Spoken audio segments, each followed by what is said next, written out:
Hey, it's Classic Gbody again, and I want to give a video update on my 1979 Chevy Malibu. It is sitting in a new garage.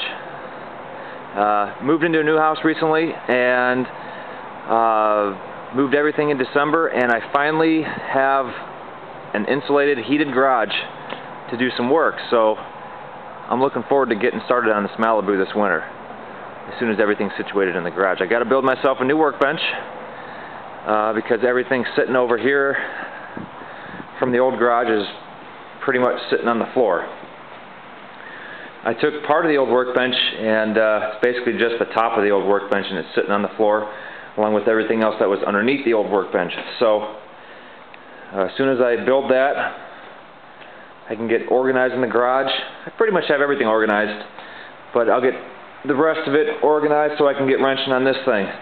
And I want to show you exactly what I've done. I did a little bit of work on it in November, and then it stopped because I moved into this house in December.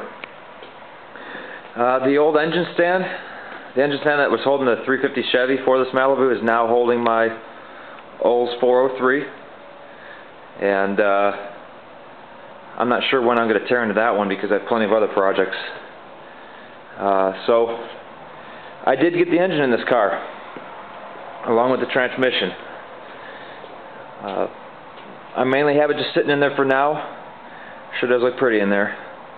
I have it sitting in there now with the engine, or the engine mounts and everything bolted up.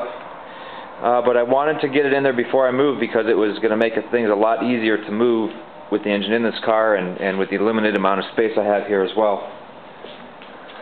I have the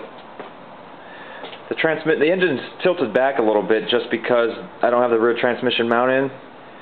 The tail shaft is sitting on the cross member, and I want to get myself a brand new exhaust system for it, and I also want to get a serpentine belt system. So I got to do some junkyarding and get some parts and refinish that so I can get a serpentine belt system on the front of this. I have the passenger side header sitting in there because I had to fish that down in there while I put the engine in. The driver's side header is going to go up through the bottom. So I pressure washed the whole engine bay before I put it in. This engine is going to come back out in a couple years down the road because I am going to restore this car. But as of right now, I just wanted, the car, there's absolutely nothing wrong with the car as is, so I just wanted to get an engine in it so I can have some fun ripping down the drag strip with it this coming summer. So I'm going to do some work in it, or on it, in the next couple months, and hopefully the next few months I'll be able to do a video, doing the cam break-in and getting this thing started for the first time. So it's looking good in there, and progress is coming along. I also want to show you what else I bought for this car. I mentioned in one of my other videos that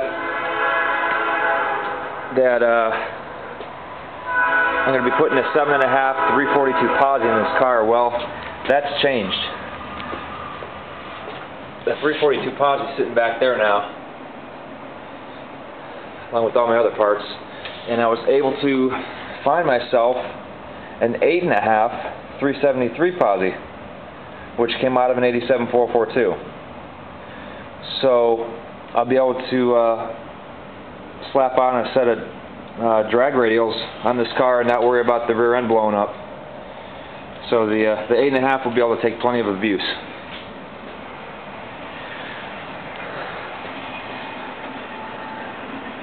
So that's basically it. Let me just give you a quick tour around the garage real quick. I still have everything kind of sitting around. The garage is insulated, fully insulated, even in the attic.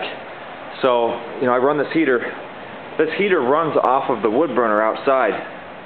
It's actually a hot water heater with an electric fan. So, as long as the wood burner is cranking outside, I can turn this heater on, and I've had it up to 55 degrees in here.